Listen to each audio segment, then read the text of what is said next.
le meilleur oracle du XXIe siècle, il n'utilise pas du tout de boule de cristal. Non, c'est clair. Ni d'algorithme hyper complexe dans un super ordinateur d'ailleurs. Exactement.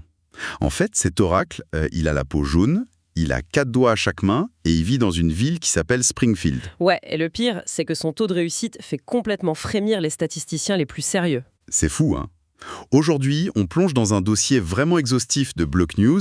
Ça date de février 2026 et ça s'appelle « Ils ont prédit le futur, les Simpsons ». Un gros dossier. Ouais. Notre mission pour cette exploration, c'est de comprendre comment une simple équipe de scénaristes a pu deviner la découverte du boson de Higgs ou le rachat de la Fox par Disney. Sans oublier les scandales de la FIFA ou même, et ça c'est dingue, les détails vestimentaires précis d'une inauguration présidentielle. Absolument. Mais avant de s'emballer, il faut bien poser les bases. Et ce qui rend cette plongée si captivante, c'est la montagne de données sur laquelle on s'appuie. Harry, les chiffres donnent le vertige. En février 2026, cette série elle a atteint 805 épisodes. 805, c'est gigantesque. Totalement. Étalée sur 37 saisons, quoi. Donc face à un volume pareil, la question c'est plus vraiment de savoir s'il y a de la magie, parce que on sait bien qu'il n'y en a pas. Voilà, pas de surnaturel ici.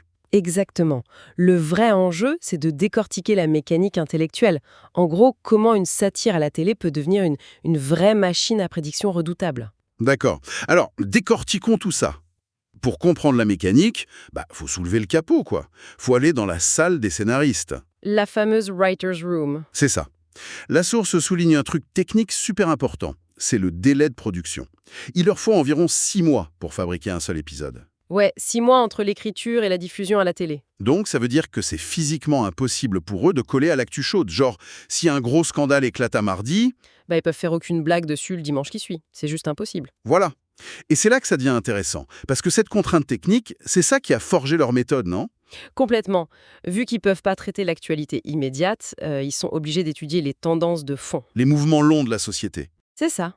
Et ce qui est fascinant ici, c'est le profil intellectuel des gens dans cette salle d'écriture.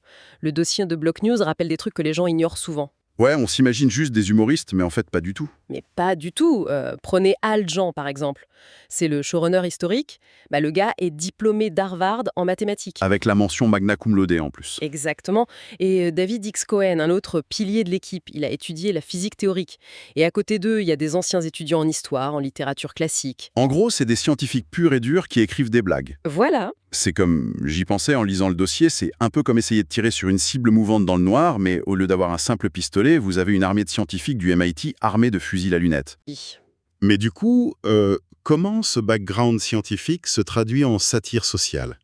Parce que faire des maths, c'est une chose, mais écrire sur la société... En fait, en physique ou en maths, le but, c'est de modéliser le comportement de systèmes complexes sur le long terme à partir des conditions de départ. Ok, je vois. Donc, s'ils appliquent cette même modélisation, mais pas à des électrons, plutôt au comportement des électeurs ou des politiciens américains... Le résultat devient juste mathématique. C'est ça. Matt Selman, le showrunner actuel, il l'explique super bien. Ils prennent des dynamiques sociales qui existent déjà et ils les poussent à fond vers leur conclusion la plus logique. Même si cette conclusion est complètement absurde. Surtout si elle est absurde, en fait. D'accord. Alors, cette idée de calculer la trajectoire balistique de la stupidité humaine, ça nous amène forcément à la politique. Ah, le gros morceau. Ouais. Mais juste avant d'aborder cet épisode célèbre de l'an 2000, une petite précision pour ceux qui nous écoutent. Oui, c'est important de le faire. Le dossier mentionne des figures politiques réelles, comme Donald Trump et Kamala Harris. Notre but, ici, c'est absolument pas de prendre parti. Pas du tout. Ni de gauche, ni de droite. Exactement. On fait pas de politique, on donne pas de bons points, on observe juste comment la série a utilisé ces personnalités comme des variables dans leur équation satirique. On rapporte juste les faits du dossier de manière complètement neutre. Merci de le confirmer. Donc, le cadre est posé. Parlons de cet épisode tardi. Bart to the Future, mars 2000. L'exemple parfait de leur méthode d'extrapolation. Ouais. Dans l'épisode, Bart a une vision du futur. Il voit sa sœur Lisa qui est devenue présidente des États-Unis. Assise dans le bureau ovale. C'est ça. Et elle dit un truc à son cabinet, une phrase super connue maintenant. « Comme vous le savez, nous avons hérité d'une sacrée crise budgétaire du président Trump. » Et on rappelle qu'on est en l'an 2000. C'est ça le truc fou. En 2000, cet homme, c'est un mania de l'immobilier. Il est dans les tabloïds, il fait de la télé-réalité. il sera élu que 16 ans plus tard. Comment il justifie d'avoir écrit ça? Le scénariste, Dan Greaney, a donné une explication fascinante. En fait, il cherchait ce qu'il appelle le dernier arrêt logique avant de toucher le fond. Waouh! Le dernier arrêt avant de toucher le fond. Oui. À l'époque, il voyait bien que la culture américaine mélangeait de plus en plus le divertissement, la télé-réalité et la politique. Donc pour eux, imaginer cette figure-là à la Maison-Blanche, c'était pas une prophétie, C'était juste la suite logique. c'était l'aboutissement satirique ultime de cette obsession américaine pour la célébrité, la blague la plus cynique possible. Sauf que la réalité a rattrapé la blague. C'est exactement ça. Mais là où les gens pètent un câble sur Internet, c'est sur les détails visuels. Dans cette scène, Lisa porte un tailleur violet très spécifique. Avec un collier de perles blanches, oui. Et bim, en 2021, inauguration présidentielle, la vice-présidente Kamala Harris porte exactement la même tenue. C'est vrai que le montage photo côte à côte est bluffant. C'est vertigineux. Comment on explique ça rationnellement? Alors, la source démonte un peu ce mirage via Mike Scully, un des producteurs. Ouais, D'abord, le collier de perles. ouais. Lisa porte ses perles depuis 1989. C'est son design de base, c'est pas du tout un ajout pour cet épisode. Ah ouais, c'est juste son look normal, d'accord. Et pour le fameux tailleur violet, c'est très certainement un choix esthétique complètement aléatoire fait par les animateurs en Corée du Sud. Ou peut-être un mélange du rouge et du bleu des partis américains, non? Voilà, une couleur bipartisane. Le truc, c'est que notre cerveau adore reconnaître des motifs. Il repère ses correspondances parfaites après coup, même si c'est juste une suite de hasards. On cherche du sens là où il y a juste des coïncidences. Exactement. Ok, donc la politique, c'est de l'extrapolation cynique, mais ça s'applique aussi au monde des entreprises, non? Oh oui, les méga-corporations, ils adorent s'en moquer. Prenons l'épisode de 1998, à Hollywood. Il y a ce panneau gigantesque avec le logo de la 20th Century Fox. Et en dessous, un petit texte qui dit « Une division de Walt Disney Co. ». Et 19 ans plus tard. Disney rachète la Fox pour, je crois que c'est 52,4 milliards de dollars en 2017. C'est ça. Mais là, le mécanisme est un peu différent de la politique. C'est ce qu'on appelle la blague d'initié. Comment ça? À la fin des années 90, dans l'industrie du cinéma, Disney était déjà vu comme un rouleau compresseur. Il rachetait tout. Donc tout le monde flippait un peu. Absolument.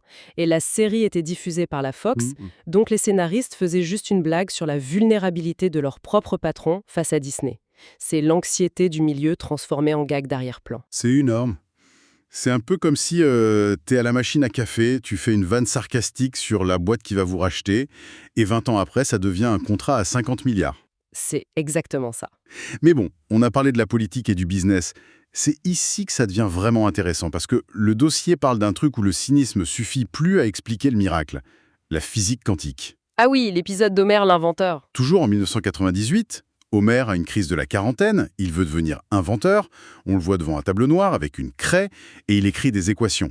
Et c'est pas des gribouillis. Non, c'est une vraie équation rédigée par David X. Cohen, notre fameux scénariste physicien, Et cette équation prédisait la masse du boson de Higgs. 14 ans avant sa découverte par le CERN. Mais comment c'est possible?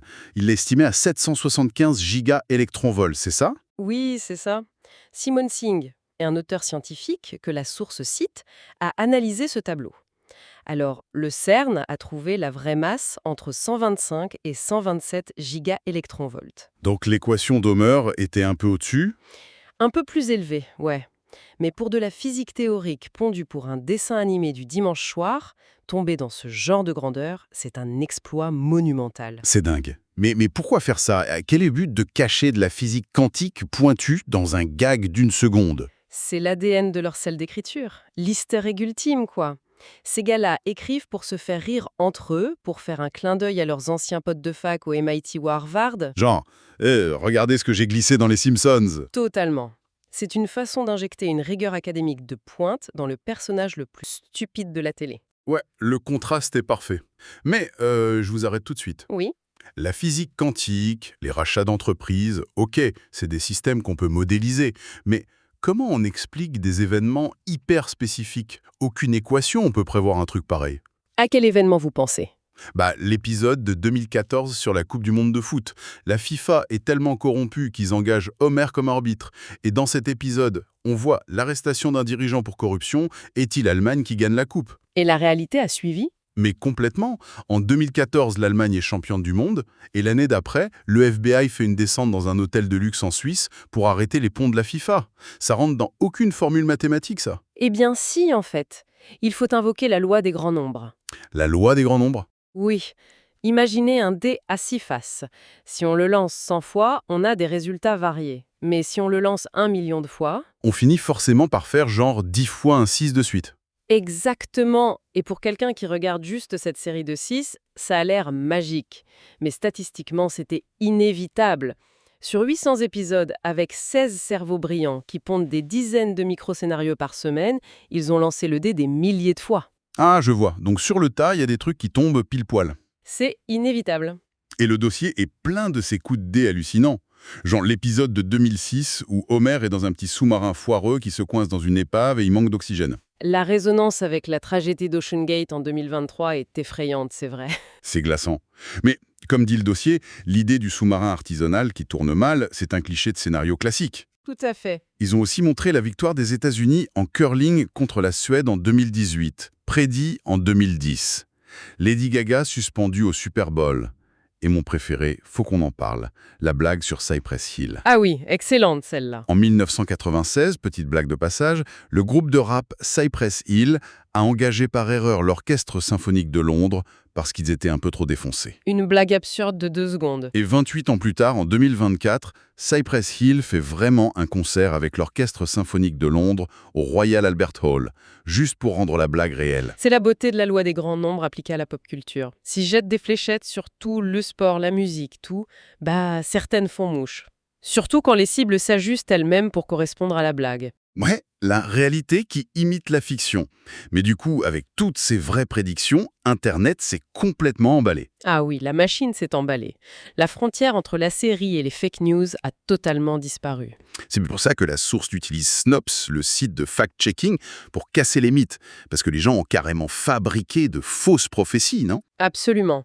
C'est une démarche d'hygiène de l'information très importante de la part de Blocknews. Par exemple, la rumeur comme quoi ils auraient prédit que Trump voudrait acheter le Groenland en 2019. Jamais arrivé. L'image a été photoshopée par des internautes. Pareil pour la statue de David de Michel-Ange. L'épisode des années 90 montre la statue censurée et les gens ont partagé ça récemment en disant « Oh, ils ont prédit les guerres culturelles ». Alors que la vraie statue de David subit des tentatives de censure depuis l'an 1504, les scénaristes faisaient juste une vanne sur l'histoire de l'art, pas sur le futur. Et la fameuse photo de Trump avec le roi d'Arabie Saoudite qui touche un globe lumineux. L'image des Simpsons a été dessinée après l'événement réel, pas avant. C'est fou. Mais pourquoi on a ce besoin maladif de croire qu'ils ont tout prédit au point de fabriquer des fausses preuves? La source l'explique par le paradoxe des Simpsons. C'est une forme de biais de survie. C'est-à-dire? Notre cerveau déteste le chaos, donc il cherche de l'ordre. On grave dans notre mémoire les 40 fois où ils ont eu raison. Et on efface les milliers de fois où ils se sont trompés. Exactement. On oublie toutes les fins du monde, les présidents farfelus et les intrigues qui ne se sont jamais réalisées. Le secret de leur réussite, c'est leur volume immense. D'accord. Alors, pour vraiment comprendre le message de fond de toutes ces prédictions, la source nous ramène au créateur originel, Matt Groening. Oui, l'histoire de la création est fascinante. On est en 1985. Groening est dans la salle d'attente du producteur James L. Brooks. Il devait vendre sa bande dessinée Life in Hell, un truc très sarcastique sur les lapins et l'absurdité des institutions. Mais il a paniqué à l'idée de perdre ses droits, c'est ça? C'est ça. Du coup, en quelques minutes, dans la salle d'attente, il dessine une famille jaune. Il donne les prénoms de sa propre famille, Homer, Marge, Lisa, et pour lui, il crée une anagramme du mot Brat, le sale gosse, qui donne Bart. Et cette anecdote, c'est vraiment la clé de voûte de toute l'analyse. Pourquoi? Parce que, par rapport à des vrais auteurs de science-fiction comme Asimov ou Barjavel, le score des Simpsons ne vient pas d'une volonté d'anticiper le futur, ça vient de leur pessimisme institutionnel profond. Ils ont juste modélisé la faillite des institutions, en fait. Exactement. Ce que Groening a mis dans la série dès 1985, c'est la certitude que les grandes structures finissent toujours par s'effondrer à cause de la cupidité ou de l'incompétence. Ah ouais? La corruption de la FIFA, ça devait éclater. L'épisode où la NSA surveille tout le monde, des années avant Snowden, c'est juste que si une agence secrète a les moyens de surveiller, elle va le faire. C'est dans la nature des institutions. Et ça soulève une question hyper importante pour ceux qui nous écoutent. Laquelle? Dans notre monde inondé de fake news, Comprendre la mécanique derrière une soi-disant prophétie, c'est vital. C'est refuser la pensée magique pour embrasser l'esprit critique. Ouais. Comprendre comment fonctionne la télé, c'est comprendre comment notre société fonctionne. Tout à fait. Ce qui m'amène à une dernière réflexion, un peu provocatrice, qui prolonge le dossier. Je vous écoute. La grande force de cette série, ça a toujours été de satiriser l'absurdité des méga-institutions mondiales pour prédire leurs failles. Oui, on l'a bien vu. Mais aujourd'hui, avec plus de 800 épisodes, une série renouvelée jusqu'à la saison 40 au moins, et surtout, depuis qu'ils ont été rachetés par Disney, Le géant corporatif dont il se moquait en 98. exactement. La série est elle-même devenue l'une des plus grandes méga-institutions culturelles du monde. Ah oui, le paradoxe est total. La question c'est, est-ce qu'une institution peut continuer à prédire efficacement la chute du système quand elle est carrément devenue le système lui-même? C'est le grand drame de toute contre-culture qui réussit trop bien. La satire finit par devenir le monument qu'elle voulait détruire. C'est une super conclusion. En tout cas, ça nous rappelle qu'il faut garder l'œil ouvert sur la satire qui nous entoure. Merci à tous d'avoir suivi cette plongée au cœur des sources. Et à très bientôt pour une nouvelle exploration. À bientôt!